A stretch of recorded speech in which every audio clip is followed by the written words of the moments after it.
Sir, Seshu அவர்கள் வந்து இப்போ இறந்திருக்காங்க அப்படிங்கிற நியூஸ் கிடைச்சிருக்கு. என்ன நடந்தது சார்? கொஞ்ச நாளைக்கு முன்னாடி தான் மாரடைப்புனால ஹாஸ்பிட்டல் அட்மிட் ஆகியிருக்காரு அப்படிங்கிற மாதிரி நியூஸ் வந்துச்சு. ட்ரீட்மெண்ட் போயிட்டு இருந்துச்சா? என்ன நடந்துச்சு சார்? இல்ல, ட்ரீட்மெண்ட் போயிட்டு இருந்தது.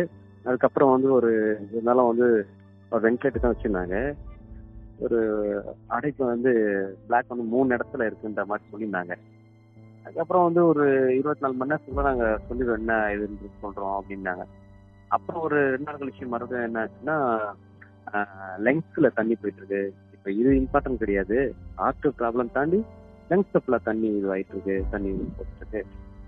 அதுதான் நாங்க இப்ப கியூர் பண்ண போறோம். கியூர் பண்ணதான் அடுத்த நிறைய முடியும்ன்ற மாதிரி சொல்லியிருந்தாங்க.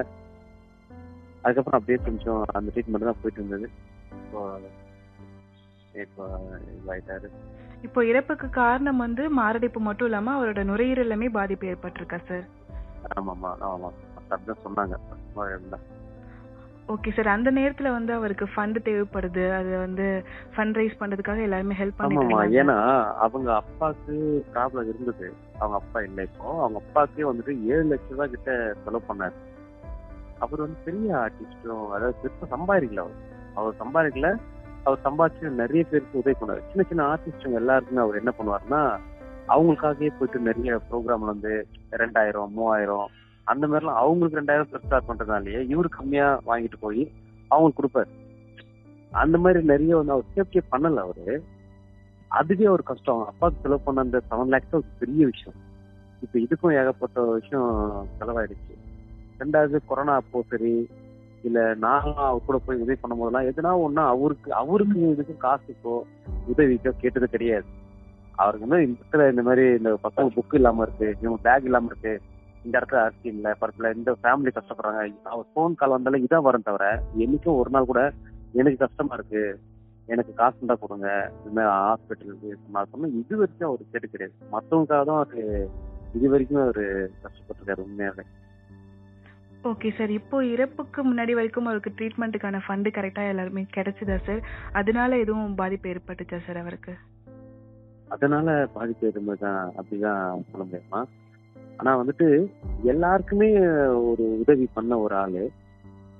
ஏன்னா அவர் சேஃப்டிலாம் கிடையாது. அவருக்கு எனக்கு நல்லாவே தெரியும், சேஃப்டியே கிடையாது. நான் ஒரு ப்ரோக்ராம் கூட ஆனா நீ கார் வாங்க வேண்டியதானே எப்படின்னா எதனா இல்லாமதா எங்க பண்ணலாம் அடுத்தது படம் வரும்போது பண்றாமதா எங்க ஃபுல்லா எப்படி செலவாயிடுது காசு எனக்கு தெரியும். ஒரு நார்மல் வண்டி தான் வச்சிருப்பாரு, ரொம்ப நார்மல் தான்.